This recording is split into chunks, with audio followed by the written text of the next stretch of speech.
మీ పిల్లల బంగారు భవిష్యత్తు కోసం ఫ్యూచర్ స్పార్క్ ఇంటర్నేషనల్ స్కూల్లో జాయిన్ చేయండి. నమస్కారం. ముందుగా సుమన్ టీవీ ప్రేక్షకులందరికీ శ్రీరామనవమి శుభాకాంక్షలు. నమస్తే అమ్మా. అమ్మ మీ అందరికీ కూడా శ్రీరామనవమి శుభాకాంక్షలు. మీకు కూడా. ఈసారి అయోధ్యలో బాలరామయ్య వచ్చినందుకు ఇంకా చాలా అట్టహాసంగా ఎంతో సంబరంగా అందరూ కూడా ఆల్ ఓవర్ ఇండియా ఈసారి నవమి పండుగను చేసుకుంటారనిపిస్తుందమ్మా. అసలు ఈ రామనవమి పండుగ ప్రత్యేకత ఎన్నిసార్లు తెలుసుకున్నా విన్నా మళ్ళా తెలుసుకోవాలనిపిస్తుంది. అంతే కదమ్మా. ఎస్. సో మీరు చెప్పండి, ఈ నవమి ప్రత్యేకత ఏంటి? శ్రీరామచంద్రుడు విళంబినామ సంవత్సరం చైత్ర శుద్ధ నవమి మధ్యాహ్న సమయంలో అభిజిత్ లగ్నంలో పునర్వసు నక్షత్రయుక్త కర్కాటక లగ్నంలో 5 గ్రహాలు ఉచ్చ స్థితిలో ఉండగా ఆవిర్భవించటం జరిగింది అవతారమూర్తిగా. ఆ రాముడు ఉద్భవించినటువంటి నవమి గనక దీనిని శ్రీరామనవమి అన్న పేరుతో మనం చాలా చక్కగా వేడుకగా చేసుకుంటూ ఉంటాం. అంటే రాముడు పుట్టినరోజు. అవునమ్మా. మరి ఎందుకు కళ్యాణం చేస్తాం?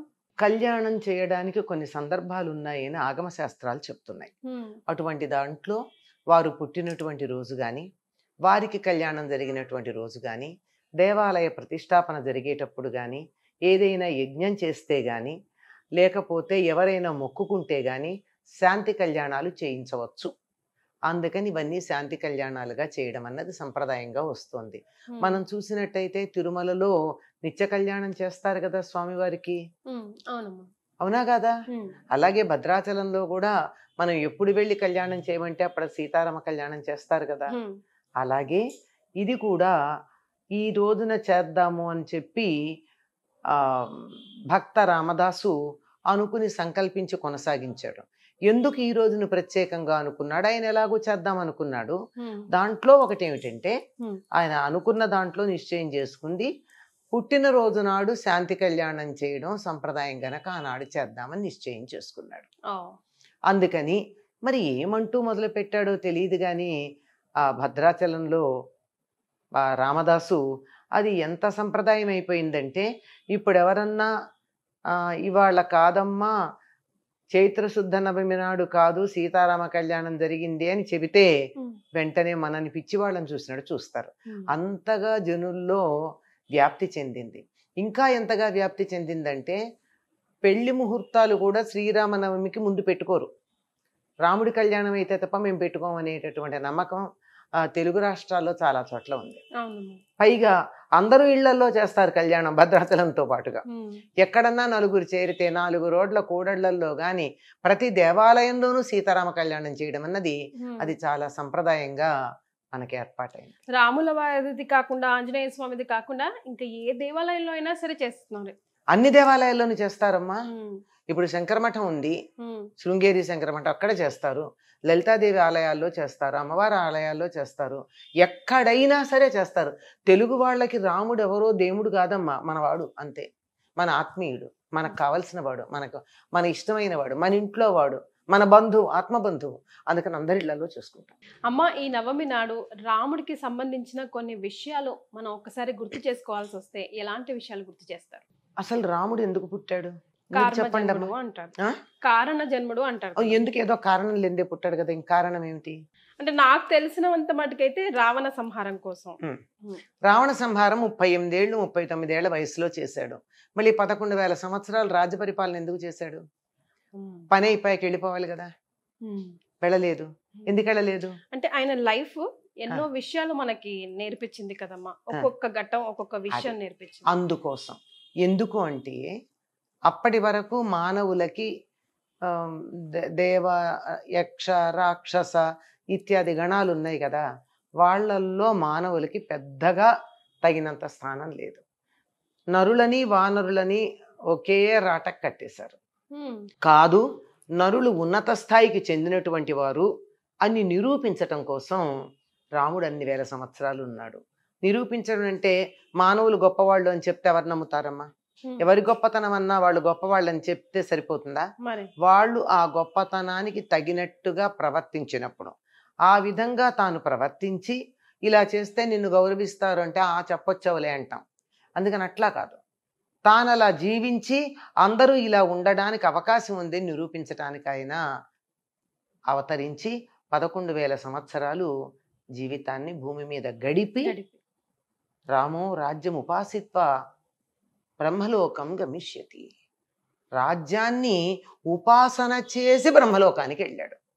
రాజ్యాన్ని పాలన చేయలేదు, రాజ్యాధికారాన్ని సొంతానికి వినియోగించుకోలేదు, రాజ్యాన్ని ఒక దేవతగా ఆయన ఉపాసన చేశాట.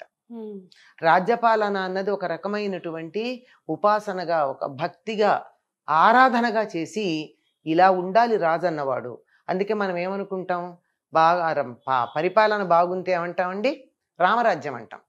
రాముడు పరిపాలించినప్పుడు రాజ్యం అంటే దేశపు సరిహద్దుల్లో ఉన్నటువంటి భూభాగం మాత్రమే కాదు, అందులో ఉన్న ప్రజలు కూడా, ప్రజలందరూ ఆనందించేట్టుగా రాముడు రాజ్యపాలన చేశాడు.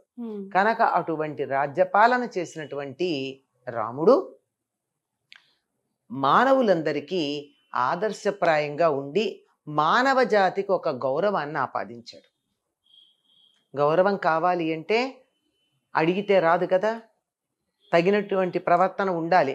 ఆ ప్రవర్తన ఏమిటంటే గౌరవించదగినటువంటి ప్రవర్తన, ఒక కొడుకుగా, ఒక శిష్యుడిగా, ఒక సోదరుడుగా, ఒక భర్తగా, ఒక రాజుగా, ఒక శత్రువుగా, ఒక మిత్రుడుగా ఎలా ఉండాలి అన్నది నిరూపించి ఆదర్శప్రాయంగా ఉండో ఇలా ఉన్నటువంటి మానవులందరినీ కూడా మనం గౌరవించాలి అనేటటువంటి భావన అన్ని జాతులకి కలిగేటట్టుగా చేశారు.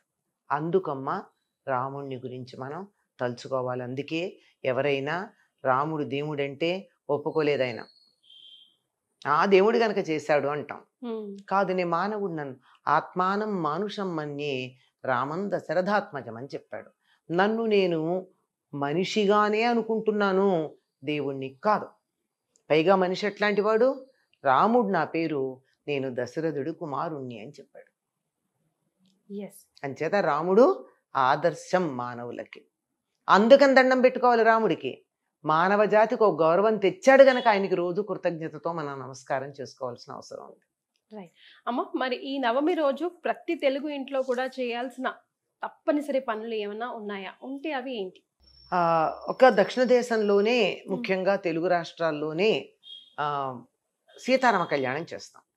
కానీ మిగిలిన ప్రాంతాలందరూ చేయరు కదా. ఇక్కడ మనకి భద్రాచల రామదాస్ చేసిన పని వల్ల చేస్తున్నాం. మిగిలిన చోట్ల కూడా శ్రీరామనవమిని ఒక వ్రతంగా చేస్తారమ్మా. ముందు రోజు ఉపవాసం ఉండి ఆ మర్నాడు రాముడు ఉద్భవించేదాకా, అంటే మధ్యాహ్నం కదా ఆయన జన్మించాడు. ఉపవాసం అంటే ఏకభుక్తం, రాత్రిపూట భోజనం చేయకుండా బ్రహ్మచర్యం పాటించి నియమంగా ఉండి ఆ తెల్లవారుజామున లేచి మామూలు కారకృత్యాలన్నీ నిర్వర్తించుకుని మన ఇంట్లో ఉండే దేవుడికి, రాముడికి, ఇత్యాదులందరికీ పూజ చేసి మధ్యాహ్నం దాకా ఎదురు చూసి మధ్యాహ్న సమయంలో రాముడు ఆవిర్భవించినటువంటి సమయంలో రాముడికి పూజ చేసి చంద్రుడు మొదలైనటువంటి వాళ్ళందరికీ తర్పణాలు ఇస్తారు, అదో పద్ధతి. అవన్నీ ఇచ్చి అప్పుడు వేడుకగా రాముడు పుట్టాడని చెప్పి రాముడు పుట్టిన వేడుకని చేసుకోవడం, శ్రీరామ నవమిని ఒక వ్రతంగా చేసుకునే పద్ధతి ఉంది. అట్లా చేసుకుంటారు. మనకి అట్లా మన స్వపద్ధతి చేయడానికి మనకంతా ఏం చేయాలి, రామనవమి నాడు కళ్యాణమే చెయ్యాలి. కళ్యాణం చేస్తేనే మనకు ఆనందం. అక్షింతలు ఇంటికి తెచ్చుకోవాలి, ఆ ఇంటికి భద్రాచలం అక్షతలు ఇంటికి తెచ్చుకోవాలి. లేదంటే ఎక్కడ కళ్యాణం జరిగినా అక్కడి నుంచి అక్షతలు ఇంటికి తెచ్చుకోవాలి. అది మన ఇంట్లో కళ్యాణం జరిగినంత వేడుకగా చేసుకోవాలి. ఇంకా ఒకప్పుడు ఆకాశవాణి వారు మొత్తం ప్రత్యక్ష వ్యాఖ్యానం చేసేవారు. అక్కడ ఏం జరుగుతుందో కళ్ళకు కట్టినట్టు వర్ణించేవారమ్మా. దూరదర్శనానికన్నా, అంటే దూరదర్శన్ టీవీ గురించి మాట్లాడటల్లా, మొత్తం అంతా దృశ్య మాధ్యమం. దృశ్య మాధ్యమంలో చూసిన దానికన్నా అద్భుతంగా కళ్ళకు కట్టినట్టు ఆనాటి పండితులు అలా చూసిన దాన్ని చూసినట్టు వర్ణిస్తూ ఉండేవారు. అందరూ 10 గంటలకల్లా ఇంట్లో పనులన్నీ తెముల్చుకుని కూర్చునేవారు. ఎందుకని? సీతారామ కళ్యాణం రేడియోలో వినడానికి. ఆ తర్వాత మనకి దృశ్య మాధ్యమం కూడా వచ్చింది. ఆ దృశ్య మాధ్యమం ద్వారా కూడా తప్పనిసరిగా చూస్తున్నాం. అది ఏమిటో మన ఇంట్లో పెళ్లిలాగా చేసుకుంటాం. ఇంటికి అందరూ పసుపు కుంకాలు పెట్టుకుంటారు, తోరణాలు కడతారు, ఇంట్లో అంతా వేడుకగా చేసేసుకుంటారు, పిండి వంటలు చేసుకుంటాం, మన ఇంట్లో పండగలాగా చేసుకుంటాం. ఎందుకంటే రాముడు మనవాడు, నావాడు, నాకు గౌరవం తీసుకొచ్చిన వాడు. అందుకు వడపప్పు పానకమే ప్రత్యేకంగా నైవేద్యం పెడతారు. ఎందుకమ్మా? అసలు మామూలుగా అందరికీ, దేవతలకు అందరికీ పెడతారు. శ్రీరామనవమి నాడు దీనికి ఒక ప్రత్యేకత ఉంది. ఎందుకంటే వేసవి కాలం రాబోతూ ఉంది కదమ్మా. వేసవి కాలం రాగానే ఇంటికి వచ్చిన వాళ్ళకి ఏమి ఇవ్వాలి? మంచినీళ్ళు ఇవ్వటం కన్నా పూర్వం తేనె నీళ్ళు ఇచ్చేవారు. ఇప్పుడు మనం కూల్ డ్రింక్స్ ఇస్తున్నాం కదా, ఏదో ఒకటి కొంత తీయదనం నోట్లో పడితే శరీరంలోంచి వెళ్ళిపోయినటువంటి సాల్ట్స్ అవన్నీ ఏమైతే షుగరు సాల్ట్స్ అవన్నీ మళ్ళీ రిప్లినిష్ అవుతాయి. అందుకని అప్పట్లో ఏం చేసేవారంటే బెల్లం నీళ్ళు ఇచ్చేవారు. ఈ బెల్లానికి కొంచెం పైత్యం చేసే గుణం ఉంది. అందుకని ఆ పైత్యం పోవడానికి గాను కొంచెం అందులో మిరియాల పొడి, యాలకుల పొడి, శొంఠి పొడి వేసి ఇస్తారు. అది వెంటనే శరీరంలో ఉన్న కోల్పోయిన శక్తిని నింపుతుంది. అది ప్రధానమైంది. అంతే కదమ్మా, పెళ్లిలో తప్పనిసరిగా పానకం ఇచ్చే పద్ధతి ఉంది కదా. పానకం బిందెలని ఒక వేడుక చేస్తాం కదా, మనం చేస్తాం కదా. ఇప్పుడు కూడా కూల్ డ్రింక్స్ ఏదో ఒకటి బిందెతో పానకం ఇంత తెచ్చి తర్వాత కూల్ డ్రింక్ ఇచ్చినా ముందు బిందెతో పానకం తెస్తాం కదా. ఏమిటంటే అది తేనె నీళ్లు ఇస్తే శరీరంలో దూర ప్రయాణం చేసి వస్తారమ్మా పెళ్లివారు, మగ పెళ్లివారు. ఆడపెళ్లివారు ఇంట్లో పెళ్లి కదా, దూర ప్రయాణం చేసి వచ్చాక వాళ్ళు అలసిపోయి ఉంటారని చెప్పి వాళ్ళకి కోల్పోయిన శక్తిని మళ్ళీ తిరిగి ఇవ్వడానికి తేనె నీళ్లు ఇస్తారు. అది ఇప్పుడు మనం తేనె ఇచ్చే శక్తి లేదు కనుక బెల్లం నీళ్ళు ఇస్తున్నాం. పంచదార నీళ్ళు అయితే పనికిరావమ్మా. ఎప్పుడైనా సరే మనిషికి అలసట వచ్చిందంటే కాసిన బెల్లం నీళ్ళు ఇవ్వండి. దాని బదులు ఏం చేస్తున్నారు, ఉప్పు పంచదార కలిపి ఇవ్వమంటున్నారు. ఉప్పు పంచదార కలిపి అదే కదా ORS లో ఉండేది. దాని బదులు బెల్లం నీళ్ళు ఇస్తే సరే. బెల్లంలో ఉప్పు ఉండనే ఉంటుంది, కావాల్సినటువంటి ఉప్పు ఉంటుంది, కాల్షియం ఉంటుంది, ఐరన్ ఉంటుంది. ఇవన్నీ మన శరీరానికి కావాల్సిన శక్తిని ఇస్తాయి. అందువల్ల పానకం ఇస్తారు. అది ఎక్కువ తాగితే పైత్యం చేస్తుంది కనుక అందులోనే శొంఠి పొడి కానీ యాలకుల పొడి, మిరియాల పొడి వేస్తారు. ఇది ఇక వడపప్పు అంటారా, వడపప్పు వెంటనే శక్తిని ఇచ్చేటటువంటిది. నీళ్లలో నానబెట్టిన పెసరపప్పు కదా వడపప్పు అంటే. అందులో వడ తగలకుండా ఉంటుంది. వడపప్పు ఏమిటి, వడ తగలకుండా చల్లదనాన్ని ఇచ్చేది. వేసవికాలం కదా, వెంటనే అందులో ఉన్నటువంటి ప్రోటీన్ ఏదైతే ఉందో శరీరానికి బలం ఇస్తుంది, చల్లదనం కలుగుతుంది, వెంటనే శక్తి వస్తుంది. అందువల్ల ఈ రెండు. దీంతో పాటు ఇంకొకటి ప్రధానంగా ఏ దేవతకైనా నివేదన చేసేటప్పుడు చలిమిడి పెడతారు.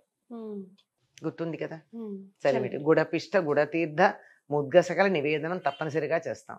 గుడపిష్టం అంటే చలిమిడి, గుడతీర్థం అంటే పానకం, ముద్గసకలం అంటే పెసరపప్పు.